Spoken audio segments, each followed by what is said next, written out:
Hey guys, in this video I'm going to show you how to remove a Visa card from your PS5. If you find this video helpful, please drop a like and subscribe to the channel. In saying that, let's just jump straight to the video. Alright, the first step is obviously turn on your PS5 and to log into the account that has the Visa card you want to remove.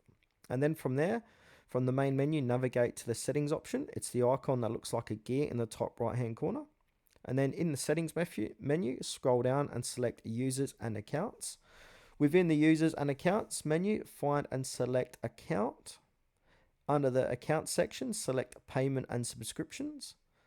In the payment and subscription menu, select payment methods. This will show you all the payment methods linked to that account. And then you want to find the Visa card you want to remove from the list of payment methods and select it. Once you've selected the Visa gift card, choose the option to delete or remove it from your account. Confirm that you want to delete the card. You might need to enter your PSN account password to complete the process. And then from there, go back to the payment methods section to ensure the Visa card has been successfully removed. And on a side note here, if you encounter any issues or need further assistance, you can also contact or visit the PlayStation support website at playstation.com support or contact their customer service for help.